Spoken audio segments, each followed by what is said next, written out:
Meus irmãos, a graça bendita de Cristo seja com cada um nesta noite, para a glória do Senhor. Vamos abrir a palavra do Senhor em Esther, no capítulo 2. Esther, capítulo 2.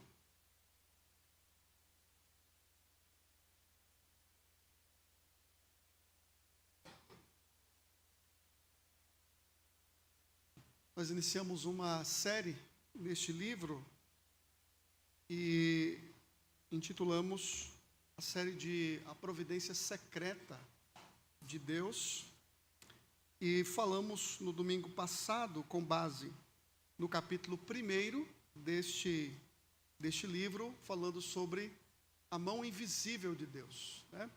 Deus opera nos bastidores, ainda que às vezes não consigamos enxergá-lo, mas Ele está operando, Ele está atuando. Pode até ser que você não consiga vê-lo, mas Ele não está inativo, inoperante, Ele está agindo de forma poderosa, graciosa. E na noite de hoje, nós veremos como podemos viver num mundo marcado pela escuridão. É o tema da mensagem desta noite, como viver no mundo marcado pela escuridão. Lembre-se que Esther e Mordecai estavam na Pérsia, no cativeiro. Então, eles não estavam na sua terra natal, mas estavam no mundo tomado pela idolatria, tomado pelo paganismo. E é importante olharmos para a nossa vida, como também pessoas vivendo no mundo quebrado, no mundo arruinado, vivendo em cativeiro. Então, eu gostaria de convidar você a olhar o texto bíblico, a lê-lo comigo neste momento.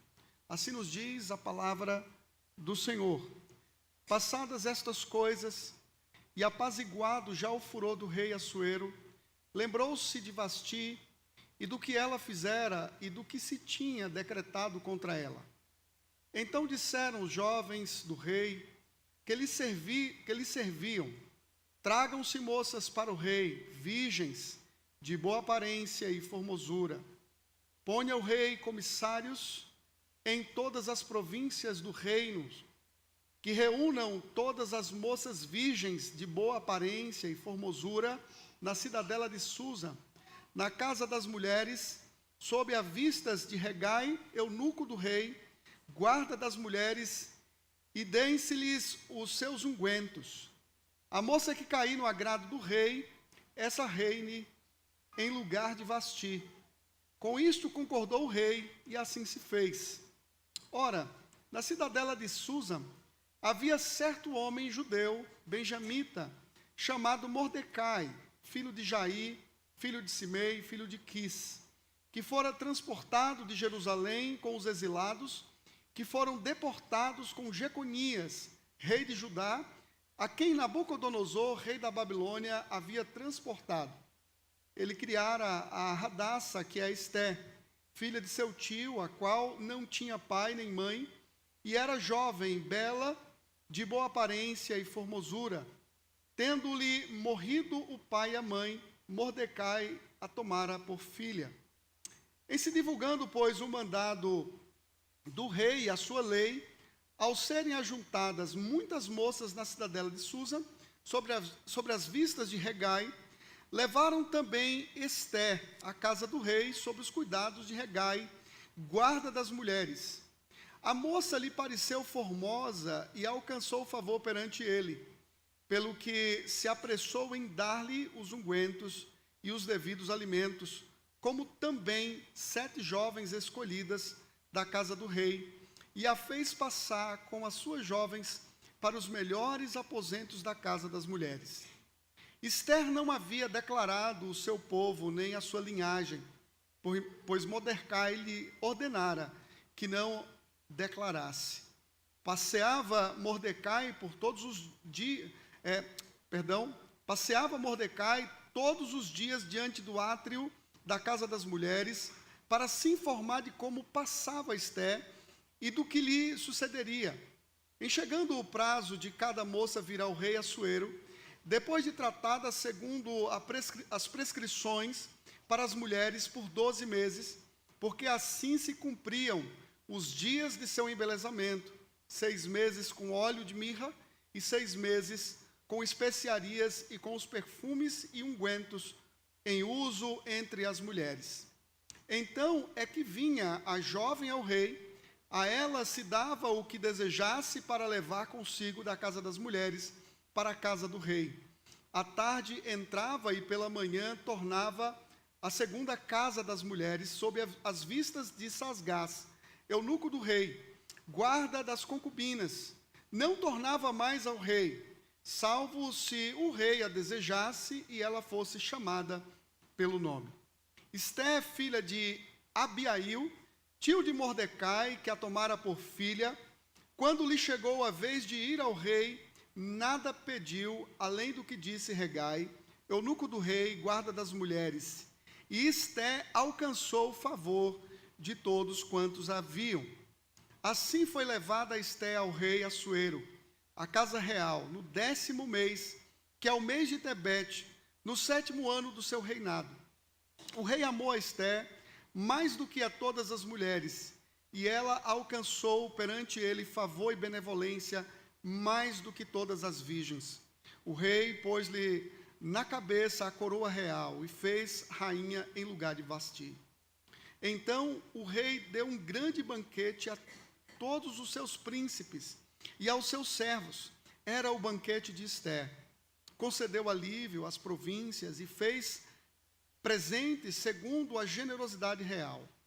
Quando pela segunda vez se reuniram as virgens, Mordecai estava assentado à porta do rei. Esté não havia declarado ainda a sua linhagem e o seu povo, como Mordecai lhe ordenara, porque Esté cumpria o mandado de Mordecai, como quando a criara.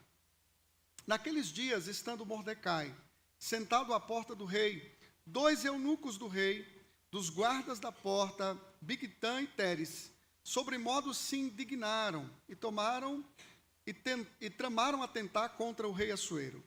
Veio isso ao conhecimento de Mordecai, que revelou a rainha Esté, e Esté o disse ao rei em nome de Mordecai. Investigou-se o caso, e era fato, e ambos foram pendurados numa forca.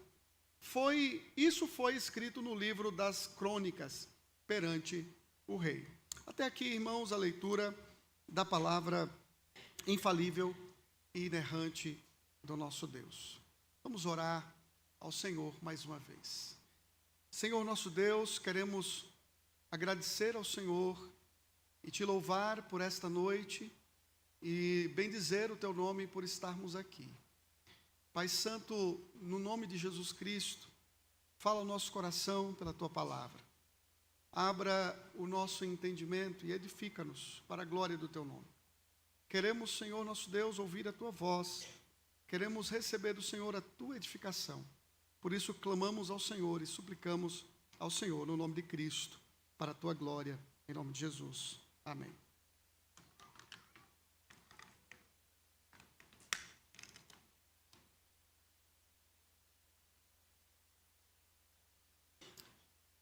Como viver, irmãos, num mundo marcado pela escuridão? Como podemos viver neste mundo que é o nosso cativeiro? Todos nós estamos aqui em cativeiro. A semelhança de Esté, a semelhança de Mordecai, todos nos encontramos num cativeiro, que é este mundo arruinado pelo pecado e danificado pela transgressão original, pelo pacto, pelo pecado original. Como podemos viver em dias tão tenebrosos?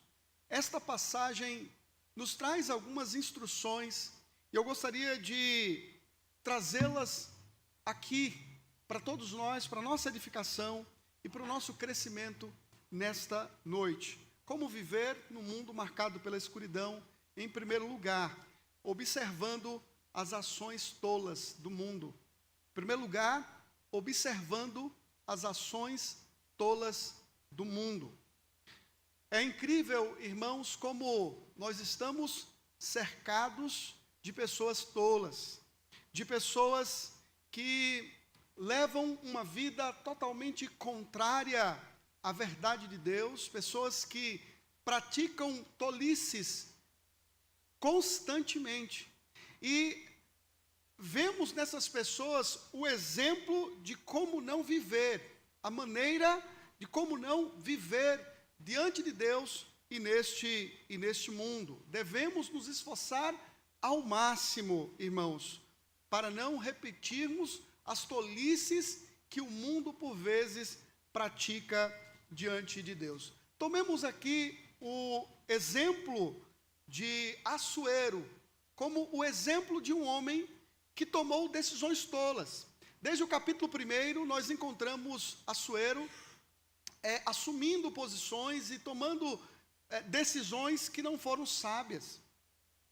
Pelo contrário, se o capítulo 1 não serviu para que Assuero tomasse consciência da tolice das suas decisões, certamente o capítulo 2 seria suficiente para que ele se conscientizasse de que ele não pode ouvir qualquer um, especialmente quando se trata de decisões sérias do seu reino.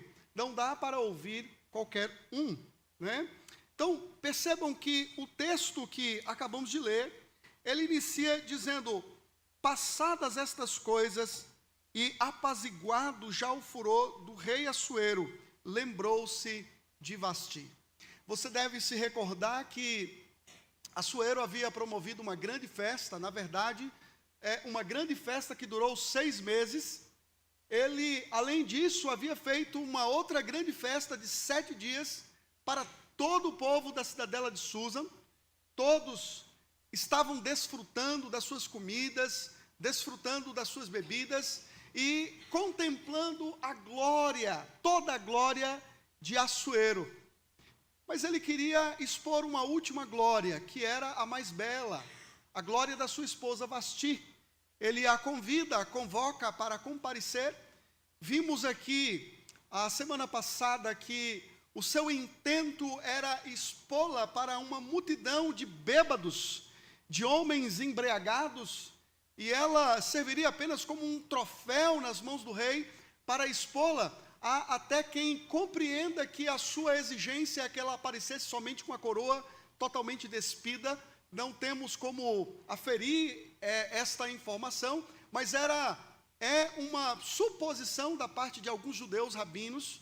Mas o que é fato é que Vasti resistiu à convocação do rei. E o rei, por conta disso, aconselhado pelos seus conselheiros, ele então toma uma atitude firme. Ele proíbe a Vasti de comparecer perante ele. Ele deserda a Vasti, ele se divorcia dela. E agora o conselho é que ele deveria procurar uma outra mulher que fosse melhor do que Vasti. Alguns estudiosos acreditam também que, neste momento específico, Assuero estava em campanha contra a Grécia, estava em guerra contra a Grécia. Ele havia sido, não saiu bem sucedido nas suas campanhas, e agora então ele está de volta ao seu reino, depois de não ter se saído muito bem com os gregos. Agora ele está de volta no seu reino, sem as suas vitórias e sem a sua esposa Vasti. O seu coração está quebrado, o seu coração está moído. Olha como Flávio Joséfo, um historiador do período de Cristo, descreve esta cena. Ele diz assim: tal determinação deixou o príncipe muito aflito, porque, de um lado, ele não queria contrariar as leis, e de outro, tinha uma paixão violenta pela rainha, por causa de sua extrema beleza. Por causa de sua extrema beleza.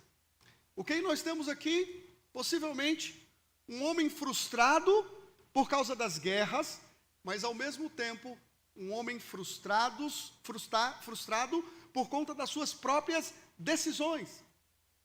Ele não podia voltar atrás, porque a sua decisão era irrevogável. Mas o que parece é que, na verdade, não são as decisões de Assuero que são irrevogáveis, mas as decisões dos seus próprios conselheiros, que por vezes são opiniões e conselhos toscos, tolos, que não corroboram em absolutamente nada para o bem do rei.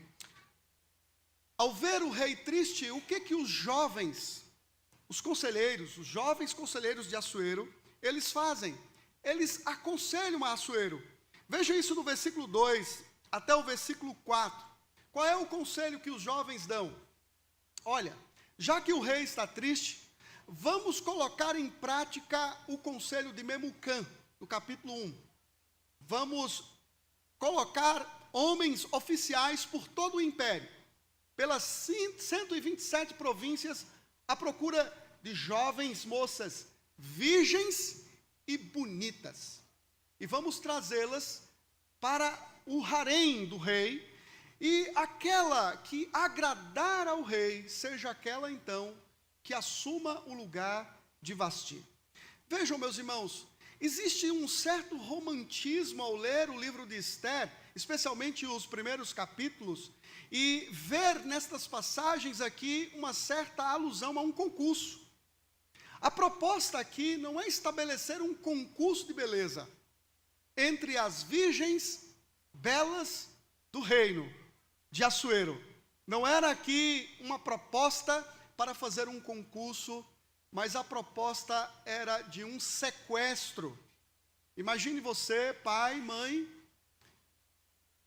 diante de um decreto real, onde a sua princesa, a sua filha que você tanto ama, que você cria com tanto carinho e zelo, ela será arrancada da sua casa, arrancada da sua vida, e será agora sequestrada e levada para a presença real, para a casa das mulheres, e estas jovens então se deitarão todas as noites, uma por uma, com Assuero, até que ele encontre a jovem que agrada ao seu coração e a tome então por rainha do seu reino.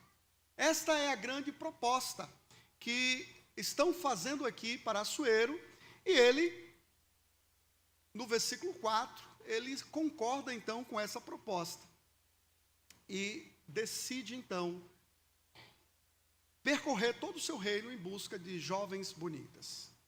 Quais são os atributos aqui exigidos? Primeiro, as jovens não podem ser casadas, devem ser virgens. E segundo, as jovens devem ser bonitas, belas. As mais belas do reino devem ser trazidas então para a presença de Assuero.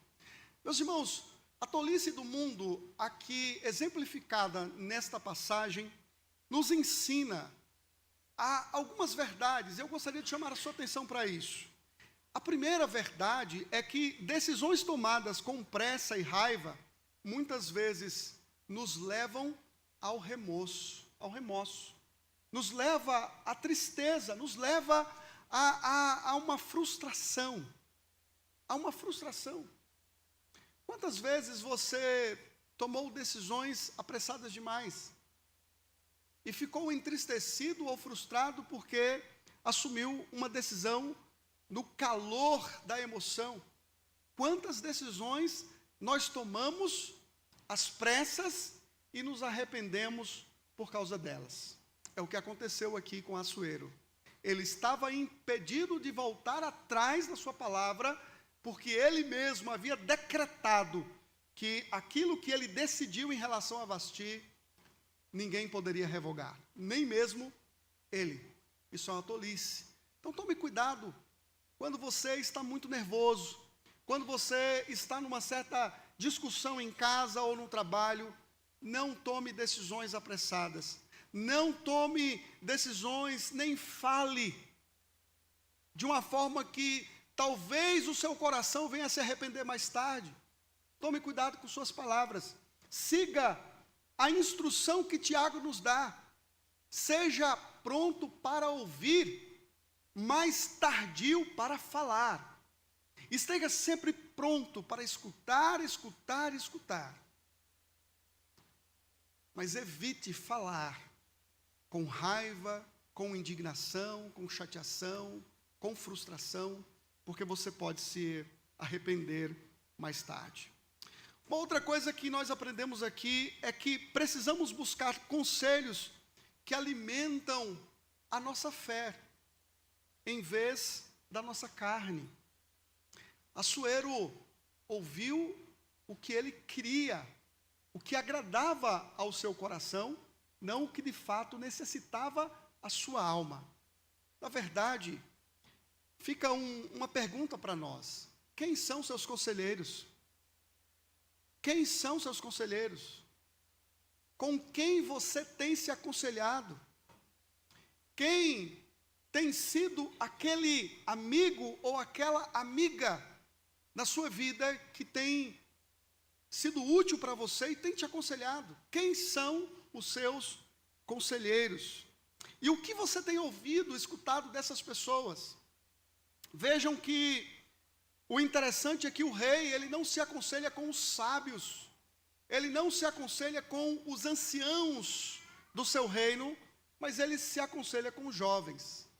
Querido jovem, querido adolescente, não tenha apenas como seus conselheiros pessoas que são seus pares, que têm a mesma idade que você, mas pare para ouvir pessoas experientes, pessoas que já têm uma experiência de vida, que já têm uma longa caminhada nesta vida, porque certamente essas pessoas têm mais experiência e muitas vezes mais autoridade para falar a vocês. Eu não estou dizendo que todo jovem é tolo e não estou dizendo que todo idoso é sábio. Não é esse o meu ponto. O meu ponto é dizer que, na maior parte das vezes, a sabedoria está com aqueles que viveram mais e que têm mais vida diante de Deus. É claro que o pré-requisito necessário para um bom conselheiro é que ele tenha um coração habitado pela palavra de Deus. Como nos aconselha o apóstolo Paulo em Colossenses, no capítulo 3. Habite ricamente a palavra de Deus em vosso coração. Esse é o pré-requisito necessário, de que a palavra seja a norteadora do conselheiro e do aconselhado. Então, procure buscar conselhos que alimentam a sua fé, que alimentam a sua vida e não a sua carne. Não queira ouvir aquelas pessoas que vão falar aquilo que você mais deseja ouvir, mas escolha como conselheiros aquelas pessoas que vão falar aquilo que você precisa ouvir como homem e como mulher de Deus. Aprendamos em último lugar aqui, nesta primeira parte, que as melhores propostas do mundo, meus irmãos, não podem atender às necessidades mais profundas do nosso coração. As melhores propostas desta vida, elas não podem satisfazer as necessidades da nossa alma. Nós temos aqui uma proposta. Muitas mulheres. Mas certamente não é isso que satisfará o coração deste homem. O único que pode satisfazer a nossa alma e preencher o nosso coração é Jesus Cristo. A parte de Cristo não existe plenitude de vida, a parte de Cristo não existe plena satisfação. Como viver no mundo marcado pela escuridão? Como viver no mundo marcado pela escuridão? Em primeiro lugar, observando as ações tolas do mundo e aprendendo com elas como não exemplificá-las. Em segundo lugar, evitando ser definido pelo mundo. Esse é o segundo ponto. Evitando ser definido pelo mundo. Quem define o que você é? Quem define a sua identidade, meu irmão? Quem define você? É o mundo ou a sua fé? Ou a sua identidade em Cristo? Como falei, muitas pessoas olham para esta passagem e falam: olha, aqui nós temos um concurso de beleza. Inclusive, muitos tentam até ensinar desta forma para as crianças. Mas aqui nós não temos, meus irmãos, reitero, nós não temos um concurso de beleza. Nós temos um sequestro, ok? Uma outra coisa que nós precisamos compreender é que Mordecai e Ester, eles estão vivendo numa terra, quando na verdade eles poderiam estar vivendo em outra. A Pérsia é o local da residência de Mordecai e de Ester. Mas a Pérsia não é o seu lar. A Pérsia não é o lar de Mordecai e de Ester. O verdadeiro lar de Ester e Mordecai está em Jerusalém. A pergunta é, por que eles estão na Pérsia? Eles estão na Pérsia por causa da desobediência dos seus pais. Os seus pais desobedeceram a Deus, e por conta disso eles foram cativos para a Babilônia, levados por Nabucodonosor. Vejam esta verdade aí, meus irmãos, no versículo 5, que diz que, ora, na cidadela de Susa, não em Susa especificamente, mas na fortaleza do rei, olha só, havia certo homem judeu, benjamita, chamado Mordecai, filho de Jair, filho de Simei, filho de Quis. A descrição que o narrador traz aqui de Mordecai é que, possivelmente, ele era um descendente de Saul. Então, isso quer dizer que ele era um descendente real. Ele não era qualquer pessoa, ok? Fazia parte aí da dinastia do próprio Saul, né? E o texto continua dizendo, ora, versículo 6, que fora transportado de Jerusalém com os exilados, que foram deportados com Jeconias, rei de Judá, a quem Nabucodonosor, rei da Babilônia, havia transportado. Né? Então, aqui nós temos um homem que necessariamente não veio lá com Jeconias. Pelo contrário, já havia se passado mais de 100 anos. Os seus ancestrais vieram para a Babilônia, capturados por Nabucodonosor, e certamente Mordecai e Ester nasceram então no cativeiro. Eles são filhos do cativeiro. Mas não era o cativeiro que os definia, não era a Pérsia que os definia como povo. O que definia como povo era exatamente a sua linhagem, o fato de pertencerem ao povo do pacto, o povo da aliança, né? O texto também diz que ele havia tomado como filha a Ester, que era filha de seu tio. Veja, Ester não era filha de Mordecai, Ester não era sobrinha de Mordecai, Ester era prima de Mordecai, seus pais morreram, e ele então a tomou como filha. E o texto nos chama a atenção para um detalhe muito interessante acerca de Ester. Primeiro, o seu nome hebraico não é Ester, seu nome hebraico é Hadassa, que significa murta, e o seu nome persa é Ester, que significa estrela, possivelmente originado da rainha ou da deusa Estar dos babilônios, a deusa do amor.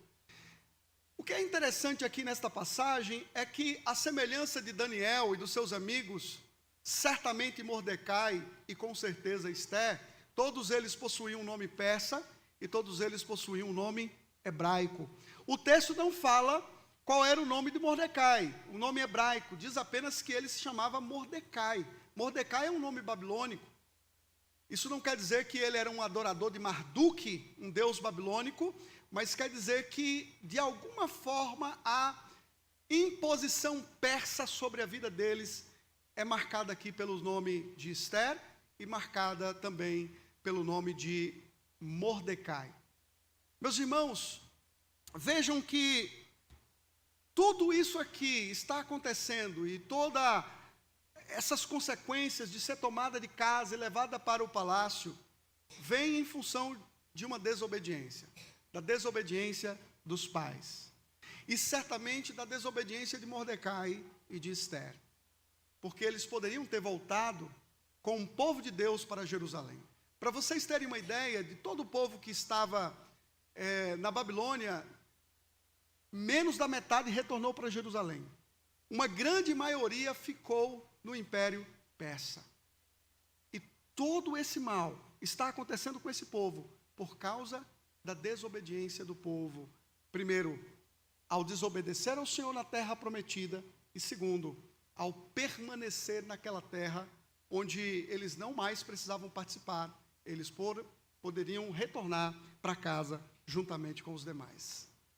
Você precisa tomar cuidado com o que você faz. Quando eu era solteiro, certamente eu poderia fazer coisas que não teriam tanto impactos na vida dos outros. Os impactos das minhas ações seriam exclusivamente na minha vida. Mas uma vez que agora eu sou casado e tenho um filho, eu preciso pensar naquilo que eu faço.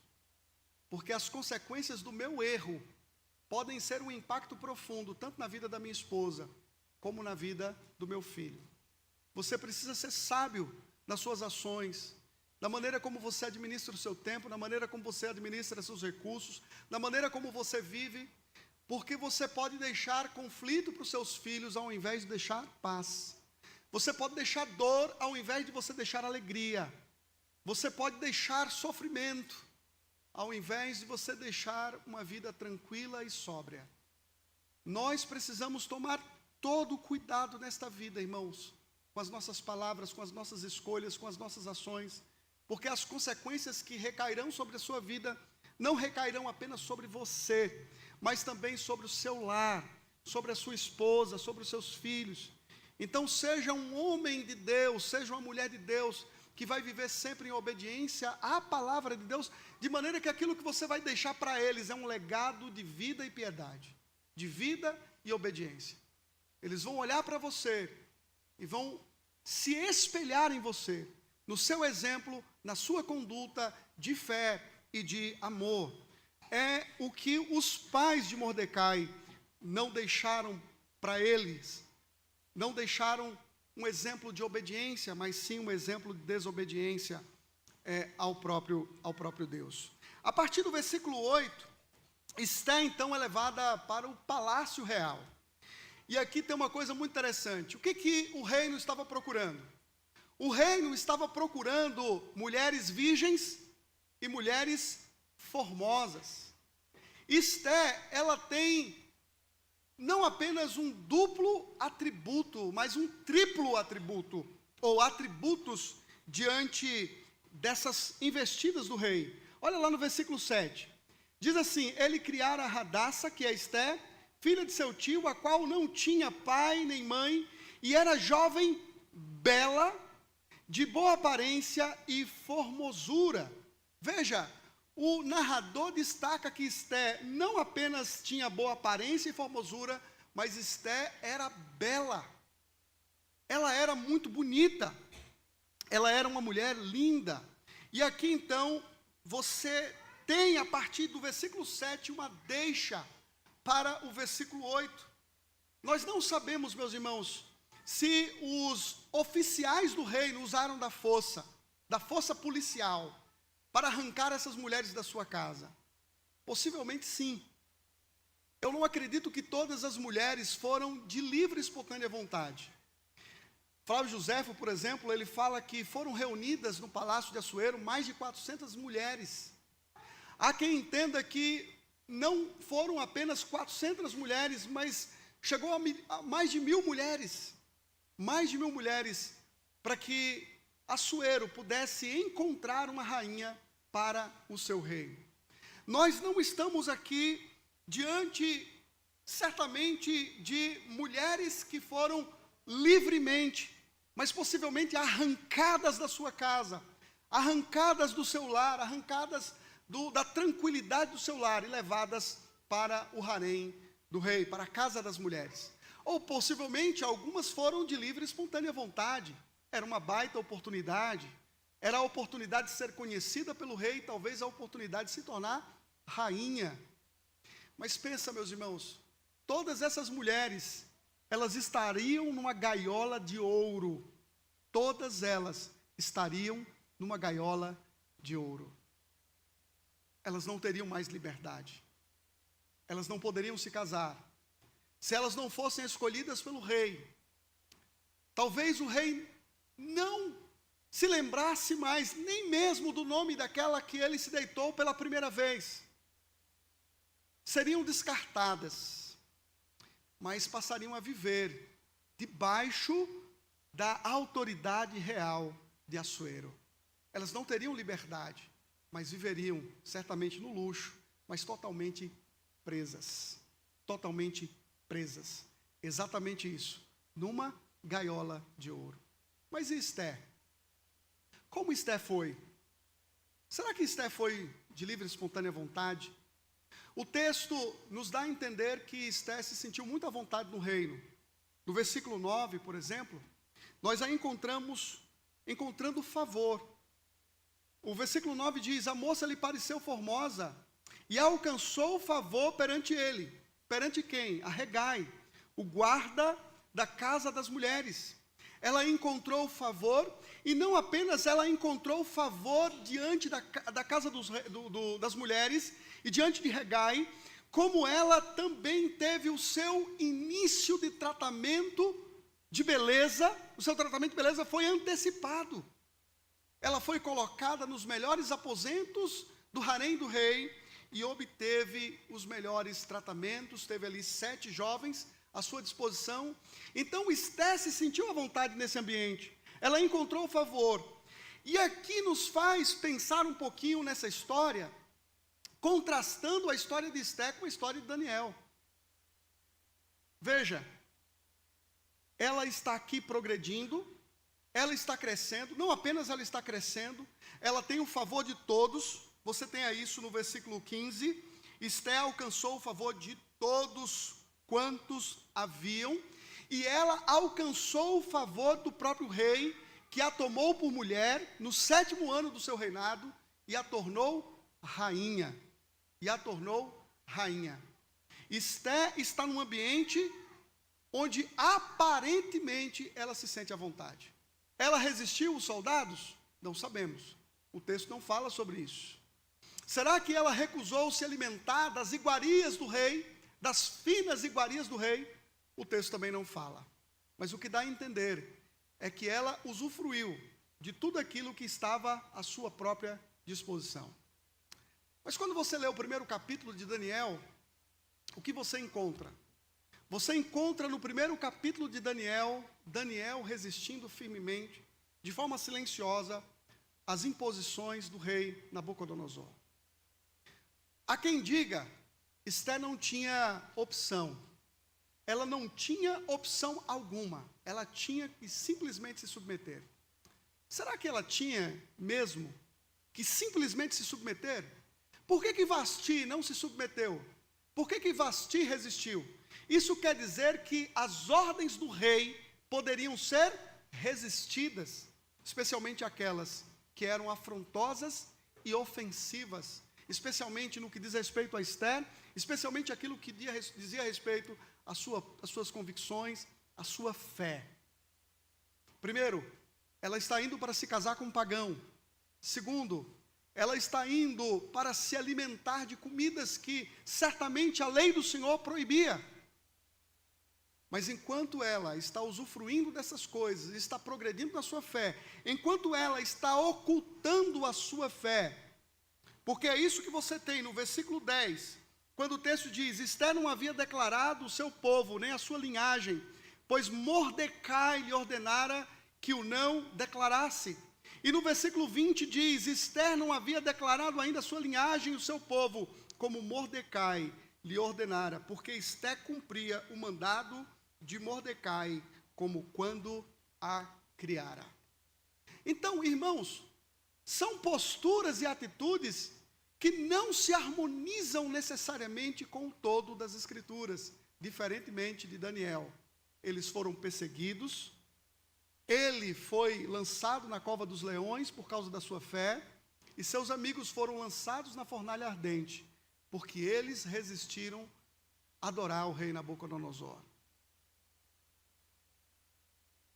O que nós encontramos nesta passagem, talvez, é alguém poupando a sua própria vida, alguém com medo das imposições do rei, das ameaças, com medo, assumindo o seu progresso dentro do próprio reino. apoiada pelo seu próprio tio. Vejam, às vezes nós olhamos para as passagens bíblicas de forma romântica, mas não se deixe enganar. Deus não usa pessoas apenas perfeitas. Deus usa pessoas falhas, como você e eu. Pessoas medrosas. Gente que às vezes tem medo de declarar a sua própria identidade.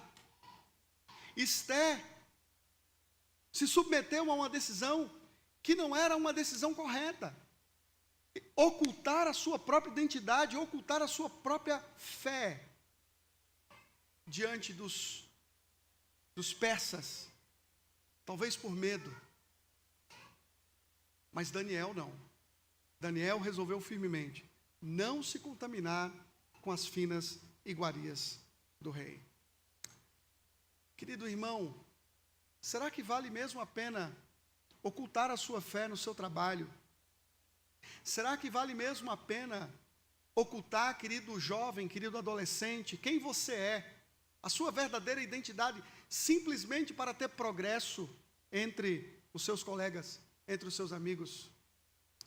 Quantas pessoas ocultam quem de fato são, porque temem como serão tratados pelos seus colegas, pelos seus amigos?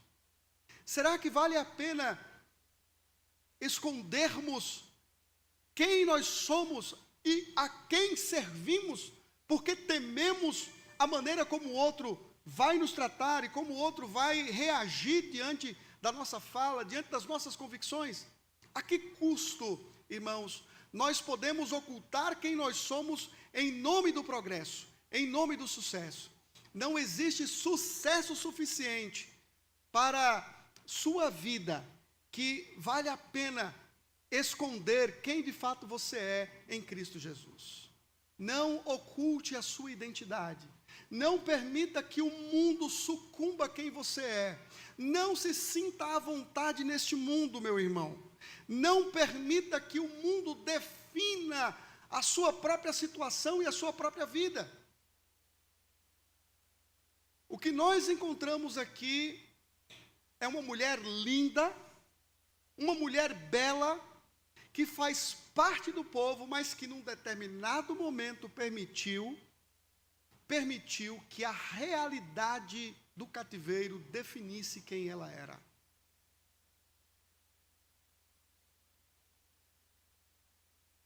Tudo. Ela participou de todos os privilégios.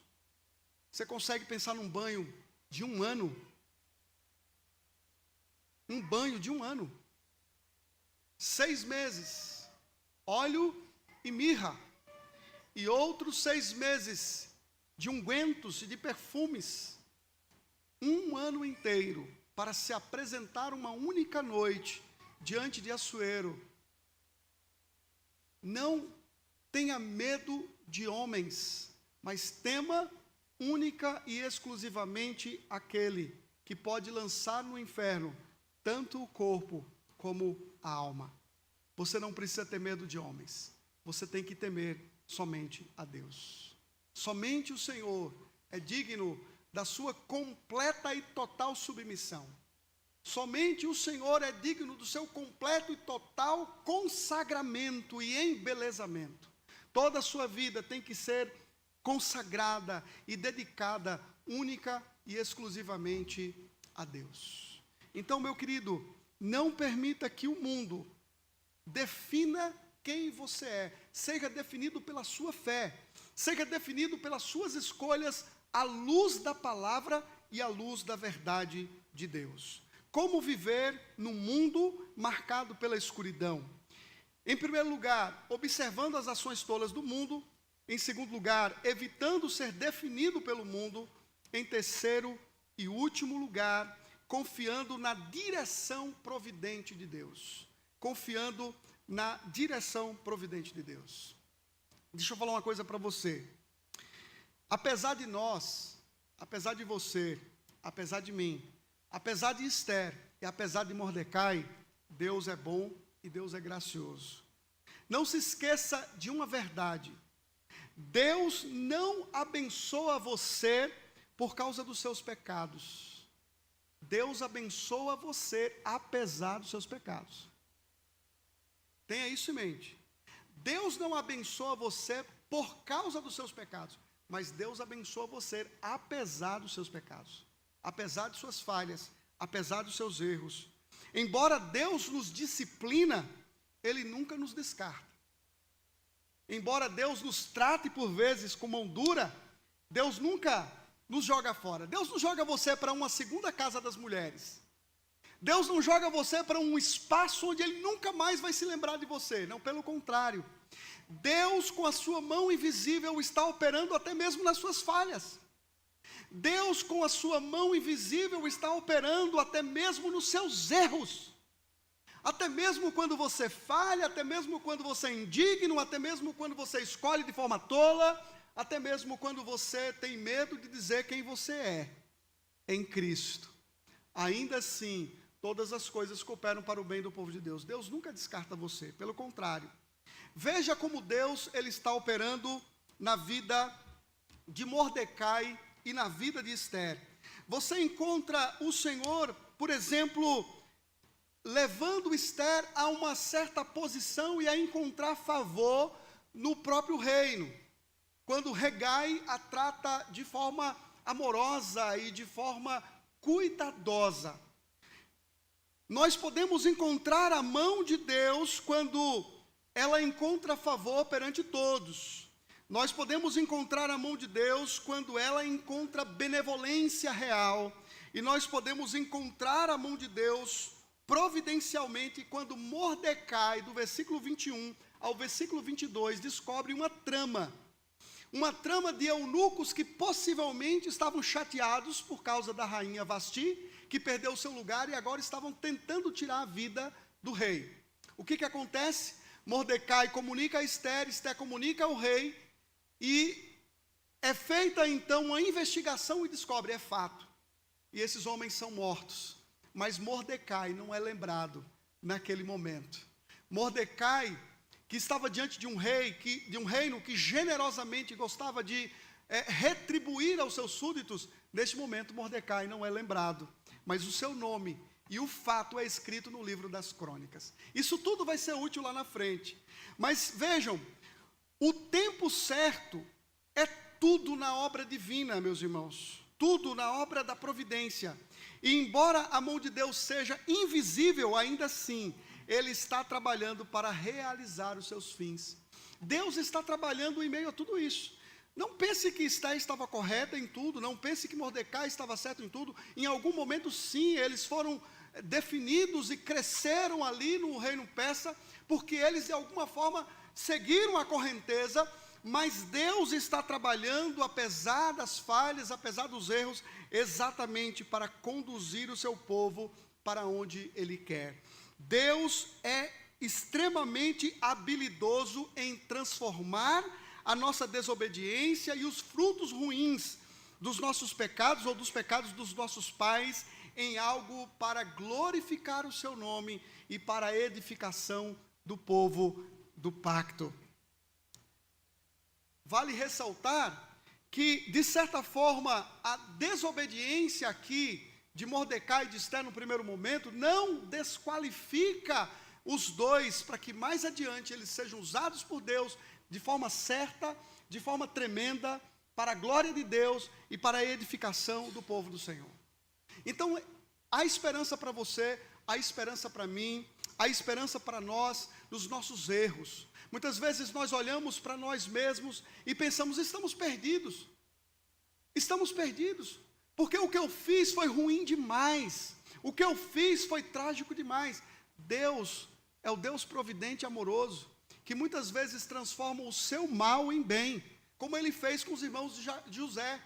Deus transforma aquela experiência ruim que você fez, ou aquela escolha negativa, aquela escolha que foi ruim para você, ruim para a igreja, mas Deus, na sua graça, transforma o mal em bem. Deus é um Deus gracioso.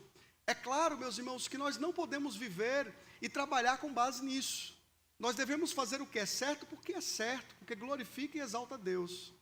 Mas o nosso Deus nunca nos descarta, e o nosso Deus nunca nos deixa fora da sua vista amorosa, fora da sua providência e fora dos seus planos eternos. Para concluir, vejamos aqui a semelhança entre Deus e Assuero. As exigências de Deus em relação à nossa vida são absolutas. Você pertence a Deus, a um Deus absoluto, a um Deus soberano sobre todas as coisas. Seu corpo pertence a Deus, seus planos pertencem a Deus, sua carreira, seus filhos, sua sexualidade pertence ao Senhor. Tudo o que você pertence a Deus. Como ser absoluto sobre sua vida, Deus não divide sua lealdade com ninguém. Sua lealdade tem que ser única e exclusiva a Deus, e não mais a ninguém.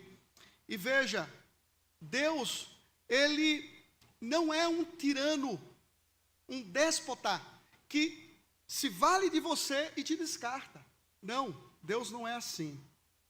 Deus exerce o direito dele sobre a sua vida, mas Deus exerce o seu direito para fazer o bem na sua vida. Deus não descarta você como algo que ele usou e não tem mais sentido, ele joga para lá. Não, pelo contrário. Deus é o Deus que nos ama, Deus é o Deus que se relaciona amorosamente conosco para sempre nos fazer o bem. Mesmo quando você está sofrendo, mesmo quando você está passando por lutas, ainda assim Deus está transformando todas as coisas para o bem da sua vida. Agora, o marido para o qual nós estamos sendo preparados, ele é muito bom. O marido para o qual você e eu estamos sendo preparados, ele é muito bom. Ele não está ansioso para descartar você. Pelo contrário, ele ama a sua noiva com amor eterno. Por nossa causa, Jesus assumiu uma forma totalmente desprovida de beleza. Foi desprezado, foi rejeitado por aqueles a quem ele veio salvar. Ele não se submeteu a 12 meses de conforto. Pelo contrário, ele peregrinou 33 anos. 33 anos. Na verdade, o filho do homem não tinha onde reclinar a sua cabeça. Ele não tinha conforto. Ele sofreu para o seu embelezamento como noiva dele.